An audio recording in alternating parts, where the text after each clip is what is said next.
Good afternoon, everybody. Welcome to this webinar, which is a partnership between World Book Day and the OURfP Reading for Pleasure team. I'm Kate Sayer from World Book Day. And I'm Debbie Thomas from the Open University.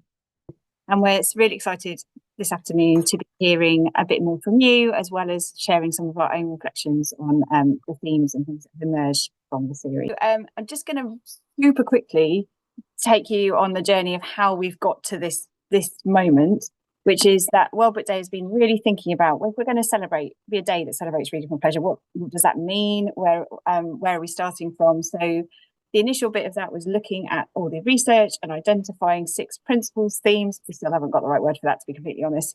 That kind of emerged that we felt were the things that we might want to provide for children in order for them to have the most opportunity to read for pleasure. And that's what you can see displayed on screen. I won't spend time going through those now. We then tested that out with some children. So having worked with colleagues in the sector, we tested that out with some children to identify where the key barriers were for those children, in some small focus groups initially, and then in a much wider piece of research with Beano Brain, which is where the themes for this webinar series have absolutely come from.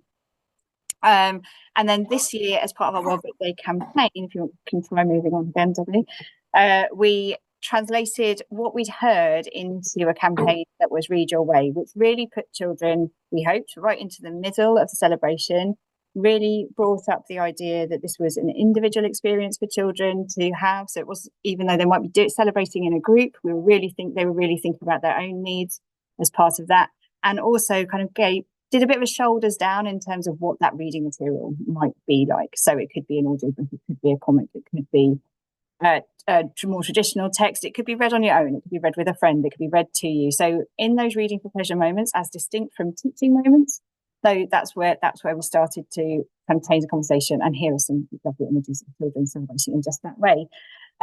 This afternoon we're going to reflect on the 4 areas. So in a minute you're going to hear the voices that are at the beginning of each of the webinar series, and then just so you can see that there's more to it than just those sound bites, on the screen at the same time will be the stats that sit behind those from the kind of national study, and then we'll move on to doing some reflection. So thanks, Debbie. I didn't tell my teacher that I didn't like the book in case she thought it was a bit rude and told me off. I like to get into my pajamas and curl up on the sofa under a blanket. It doesn't have to be silent, but it has to be calm. Adults usually tell you to read, but then they don't read and go on their phones. My teachers and my dad do that. When I am gaming, I can talk to my friends and play with them. I can't do that with books. So what we're going to invite you to do now in some breakout rooms is on your own. Honestly, you didn't think I hadn't talked about this. Is have a think about the series so far that you've seen, or indeed if you haven't seen anything in the series, think about positive moments in reading for pleasure in your setting. Think about what was happening in that moment, but also I'm going to invite you to think about the different things that were going on in that space. So we're going to ask you to think about what texts were available. We're going to ask you to think about what the environment was like, both culturally and also as a physical environment. And we're going to ask you to think about what the adults were doing in those moments as well. So really thinking, sort of zooming in on a moment, but then panning back out into the wide view of that as well. Are you okay, Debbie? Yes, so I've just popped up on the screen, so hopefully now you can see a reminder about the vlog series to remind yourself what the themes were. And then we want to give you a little bit of time just on your own, just have a think about it. As Kate said, first of all, just to yourself. And I know, Amy, we were thinking about some of the reflections we had on the sessions that you've watched, and we're talking about one of them where one of the volunteer readers, Jenny, was talking to us. Do you want to tell us a bit about that? So that was my standout moment from the whole series. Great, Peter. Thank you. That was the thing that came to me first when you said what's my main takeaway, was Jenny, who she'd been reading the newspaper at home and she'd seen something in it. I think it was a science kind of clipping about something amazing that had just been discovered. And she just did that kind of small thing of, oh, I'll cut that out and I'll take that in to give to that child. There was a particular child that she knew it would resonate with. So she kind of put it in front of them. They shared it together. She kind of really bigged it up. Isn't this amazing fact? And I remember she said in the vlog that the child kind of didn't react in the moment. And she kind of let him take it away at break time and thought she wouldn't hear anything about it again. But then later on in that week, the science teacher found her and said that that child was so kind of buoyed up about this fact, and he told the whole of the class, and he was really shining that week because of that one little thing that you did. And I just thought it was a beautiful takeaway of the reading, being a reading role model, just seeing something small that, you know, a child will be interested in, giving it to them, not making a big thing out of it. It's just this small, tiny moment, and it can turn into that kind of some beautiful learning. But also I imagine that child would have felt really appreciated and seen by that teacher. So the key reflection there obviously is about the adult role that was really key to that happening, but also the type of text. That was the right text for that child, wasn't it? It wasn't about it being a book or something specifically to do with school, was it? It was a newspaper clipping, I think she was talking about. So as you're making your own reflections, think about that. Think about the adult role. Think about the types of text and the text availability and the role that those different books or types of text are playing, as well as that environment. So we'll stay quiet and give you some time to reflect. So I hope you had a bit of time to think now. We're now going to put you into the room with some colleagues to have a conversation about the things that you've noticed. This isn't a test about how many webinars you've watched, incidentally. So feel free to pick examples from your own school if you feel like you've not prepared thoroughly. It's not meant to identify that. The idea of this next bit is to pull out some common themes. So in terms of those moments where things happened, either in the webinar room or setting, what were the common things that adults were doing? Are there things you can pull together that are kind of similar? What texts are available and how are they being presented? And what was in the environment, both physically and culturally? So that wider sense of what the school is doing or the space is doing, that creates a particular way of being. Perhaps I'm not going to lead you down a lane there. So we're going to pop you into some groups to have that conversation. Introduce Scott and Amy, who are joining us, and some of you might recognise both of them. Amy Greattrix is from a school in Nottingham and is joining us, was with us in the first webinar. And Scott was on one of the vlogs, so Scott's from a school in Richmond, and he's joined, the two of them have joined us to talk through some of the practical implications they've taken away from watching the video series and thinking about those barriers. So over to Scott and Amy.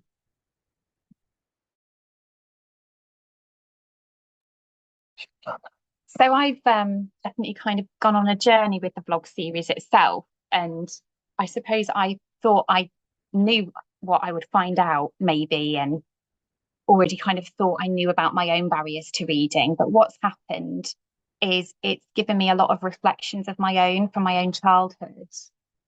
It's also helped me realise things now, especially linked to phones. I've been a lot more aware of my use of phones and everyone's use of phones, parents and the community. Maybe it's a good or a bad thing, depending on how they're used for reading for pleasure. But the main thing is it really has driven home a few memories and a few adults from my childhood that supported me to become a reader. So as a child, I did struggle to read. I wanted to access that world, but I found it incredibly hard. And some of the memories that I've had through this series, from the vlogs, from some of the things that the adults shared, have helped me to kind of cement my view of how important that is. So I will share some of those with you, and we'll see what kind of takeaways we have from that. So one of the first thing, and I think this was the most kind of profound thing that came for me, was the wind in the willows. I don't really like the wind in the willows as a text. It's not something that I would want to pick up now as an adult, and it wasn't a book as a child that I would have gone to at the library and chosen to take home. But this series has made me realise what an amazing book it was for me at a certain point in my life. And if you've kind of heard me talk about reading for pleasure before, you'll know that I'm always kind of making book blankets and sharing texts that have changed my life or had a big impact. And I would never have thought that putting the wind in the willows on that would be a thing, because like I said, it's just not my kind of book. But this series now has changed that completely for me. It's made me realise that it was a really key moment in my journey. And the reason is because when I was at middle school in year 6, I was quite unhappy and I was struggling at school. I couldn't read. It is a sob story. Didn't have very many friends. But we moved schools, we moved house, and I got to move school. And I ended up going to a lovely village kind of feel school, even though it wasn't in a village, and there was a pond, a forest school, and it was summer. Had a teacher called Mrs. Barrett, and she really did take me under her wing. She really nurtured me and cared for me. She hugged me, and I was the new girl. I was, very popular just instantly from being the new girl. And I've got some really beautiful memories of sitting in her classroom and her reading aloud from The Wind in the Willows, and the names like Ratty and Mole and the car and it going in a river.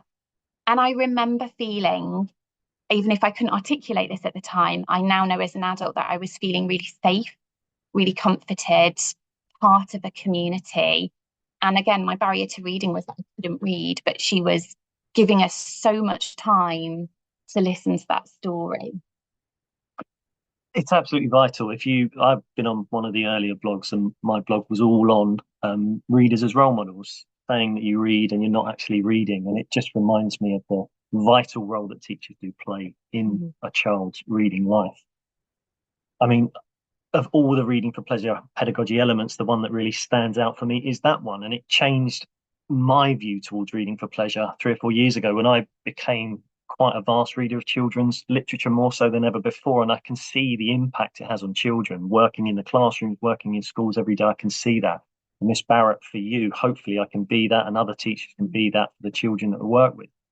But I also, and if you saw that blog, I tried to wax lyrical as much as possible about how we should try and do that and try and encourage people to have entire CPD days where you just go and read a book. Wonderful. But actually, there is a barrier to that as teachers as well. It's actually, what do you read? There's so many books to read. And that's where, for my school, one of the things that's been fantastically, brilliantly wonderful around reading for pleasure is our involvement in a book award. And with that, it's called the Spark Book Award, if you're interested. But within that, what it does, it creates a list of books for children to read. It opens their mind to not on a vast selection, not every single book on the shelf at Waterstones, but it creates a list for children. And those 12 books become a real core set of text over the course of an academic year. Teachers read it, we all read it, we share books with them, share those books with them. And as a result, you have this shared dialogue you can have around books, and it's those books. It's their Wind in the Willows, or Bob and the Selfie Zombies is their Wind in the Willows this year. And I just think as wonderful it would be if we all become teachers who read. One of the barriers can be, well, what do we read? And if you can just, for us, it's been the involvement in a book award. It's narrowed the choice. It's created a dialogue around a set number of books, and it really has been transformative. I would urge anyone to get involved in something like that. And that reminds me of my second kind of memory that came up from there, that valuing choice.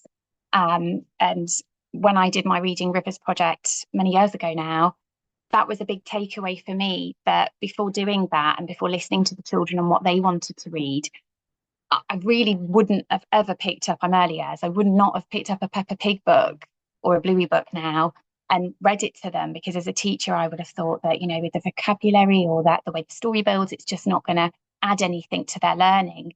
Whereas now, because I have listened, because I do talk to the children and follow their interest, I've got so much time when they bring those books in from home that I will value it. And that reminds me of when I was younger.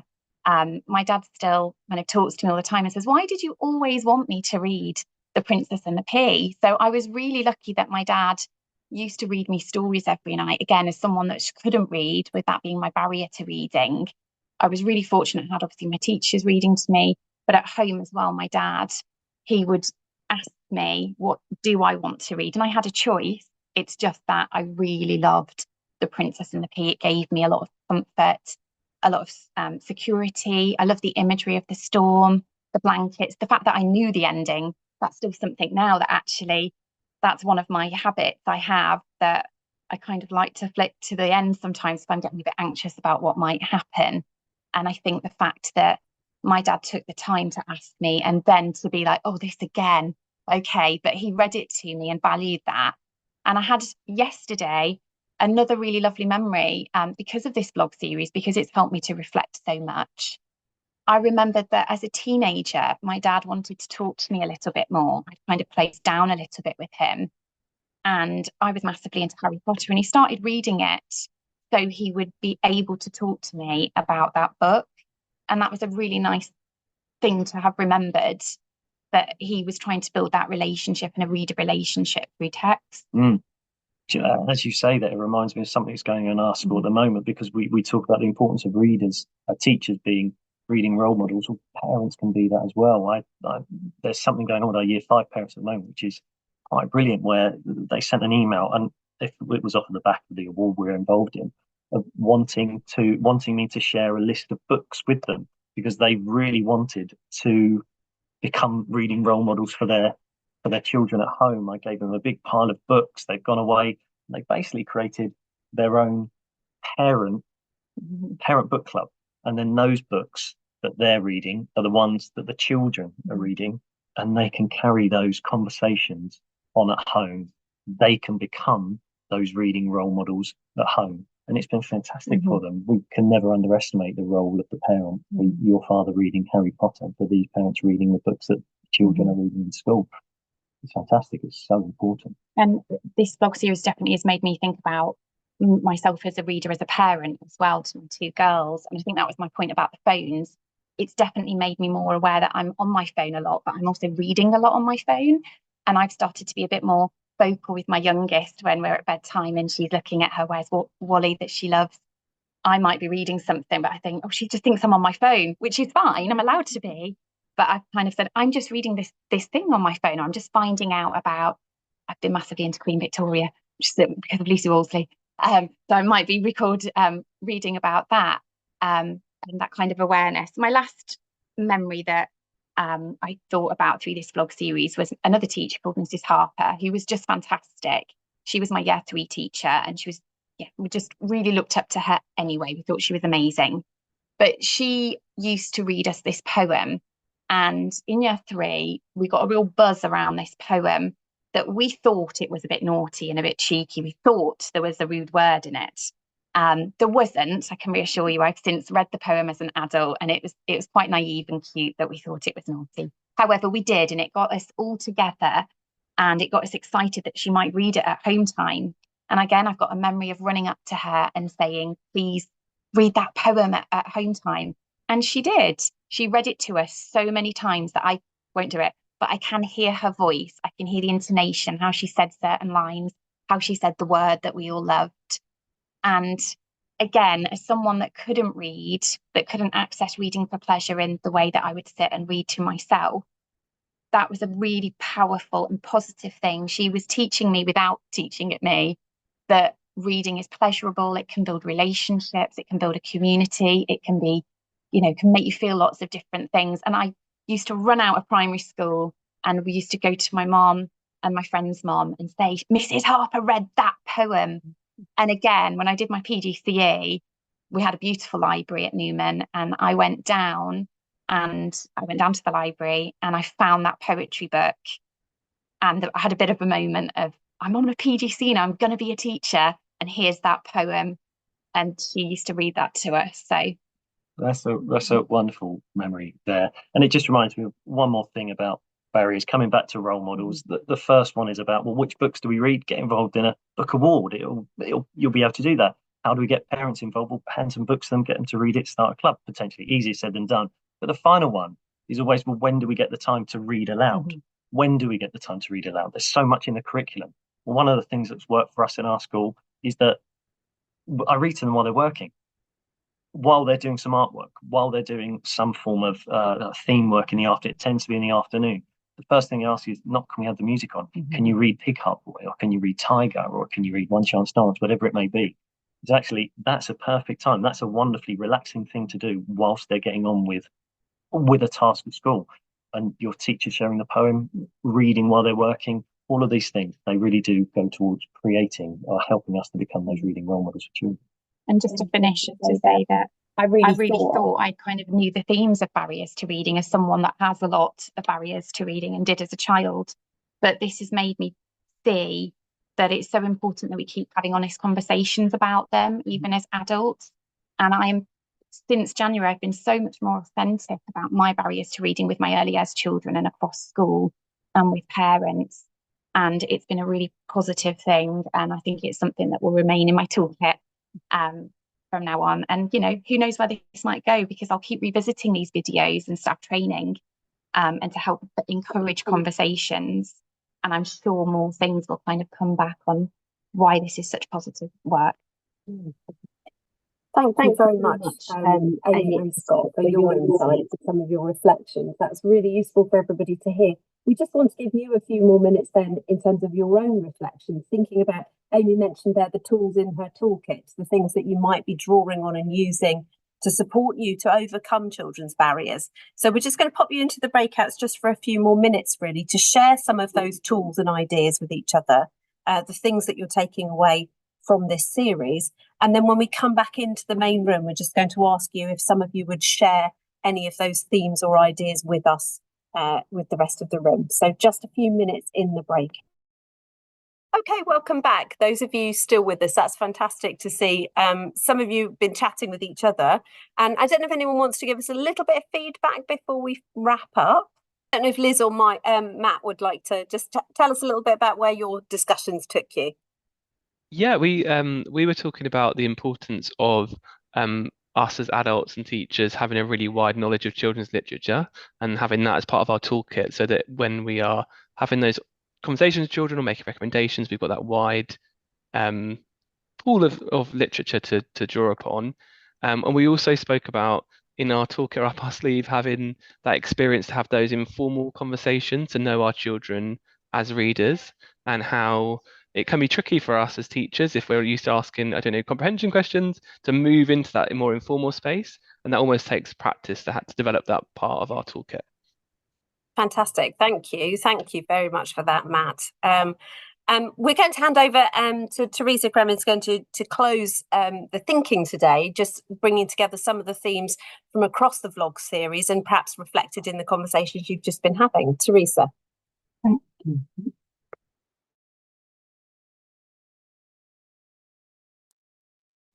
Thanks, Debbie. I'm sorry, I was trying to unmute myself. We've been technologically challenged in every direction this evening. I was just really interested in the whole series has been focused, as we know, on the barriers that young people face and the barriers they voice, not our perception of their barriers, but their perception of their barriers. And in that lies a really significant piece. In the recent research I've undertaken with my colleague Helen Hendry, Liz Chamberlain and Sam Holston, which was a 3-year study looking at reading and writing for pleasure and children making their own choices as readers and writers. And we've written up the framework, which I'm sure will be popped in the chat line, or you can find on the publication section of the OU website. One of the key themes that the research evidence shows, both from the research literature and from the 6 London-based charities, including World Book Day, that we researched and analysed, one of the key themes was adults foregrounding the voices of the kids. Listening to them, seeking their unique own understandings and interests, their preferences and practices.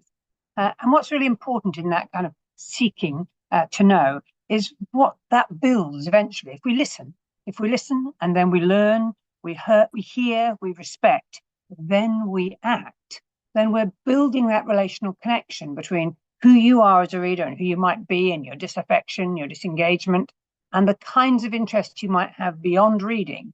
And then can I, a bit like Jenny did with the connection she made, the volunteer reader in secondary school that you were referring to, Amy, she made that kind of stretch out, really. I've listened to you, I've learned from you, and now I'm stretching back towards you, and I'm making a recommendation, or I'm offering you a book, I'm offering you a snippet from the newspaper. And in that offer is more than the textual resource. In that offer is a relational connection. And that's what's really important. That's why you were talking about reading role models. That's who the person is. We're connecting to the human. So I feel, as Nathan, as William, as Sadi, I feel honoured, respected, because you're involved in me. So you're interested in me. So I'll play back your card. If you're interested in me, I'm interested in you. So will you finish that book? Will you lend it to me? And then we end up in that kind of conversational relational connection, which is so important. And the research literature from this large-scale study, of which there were 482 review papers about reading for pleasure that we've reviewed is evidencing not just that, but that really clearly. And I think connected to that then is respect for choice. You talked about, I didn't used to like it. I thought When the Willows was like, but now you do, or now you remember that it may have played a pivotal part. So we don't always know at the time the young person is engaging with a particular book, whether that may have an influence later on. But I think sometimes we almost overdo choice, because what we've also heard in these barriers young people is we haven't got anything to talk about. She doesn't care about what I'm reading anyway. I haven't got any role models and there's nobody to connect to. But what you've said today really clearly is were some things to connect to. There were shared books. The Spark Book Award is not 50, 100 books, it's 12. And that means those 12 we can have as books in common. We have them as part of our toolkit, our class toolkit, or our group of 4 toolkit. And in that toolkit, we can talk to one another, because you read the same book as me. Just before we started this, we were discussing together October by Catchable, because we both read it. We couldn't discuss it if I had and you hadn't, Scott. So that sense of having books in common, a core set of texts, not you're required to read, but that we have shared, enables us to have the kind of rich conversations that build the shared dialogue around books, which was your words, not mine, that are so important to overcoming some of those barriers, inviting the children in and conversing about what matters to them, and indeed what we've put on the table that matters to us, that may be connected to Harry Potter, as you said, my father, or whatever, connecting that way. So I'm hoping that quick summary is just nudging us as educators to think, do we have enough books in common? Do we honestly and earnestly find out about our readers? Do we honour and respect their choices and their interests? And then do we try to build that relational connection that means we're invested in their reading lives and they become, in turn, interested in each other's as well as in the books that we're sharing? I hope that was a useful minor reflection at the end. Thank you. Thank you. We're just coming towards the end of our time this evening together. So, Kate, tell us what's coming from World Book Day. What's next? So, very much more the same. So what we have made the decision to do for 2025 is to stick with Read Your Way. We think there's still a lot more to do in that space, to think about supporting children to find those individual reading pathways, to support parents and teachers to do that shoulder drop. That's okay. We can make these relational spaces rather than things that we ought to do that we're not quite sure of the rules on. So we're going to continue with that. So more coming in terms of what that's going to look like from September, when you can find out what the books are for this year. But that's it from us. How about you, Debbie? Thank you. And we're going to send an evaluation out about the webinar series, because we're really interested to hear where you might like to take this next and what interests you in terms of overcoming children's barriers to reading for pleasure. So we'll look forward to seeing your responses. We're going to close the webinar, but we do just want to say a huge thank you to those people who've taken part, because Amy and Scott have had a huge part to play in recording and taking part in the webinars and the vlogs. But we also had lots of volunteers and other people that supported us. So Jenny and Helen and Alice and Joe and Romina and Erin and Matt Courtney, who's with us this evening, as well as the author Louis Stoll, who supported us, and all of their schools who've supported by allowing them time to take part in that filming, as well as Chesterton School, who've hosted us this afternoon and been very great hosts for us through this series. So thank you all very much for participating in them, and we are looking forward to hearing your feedback. So thank you, everybody, and we hope you have a great evening.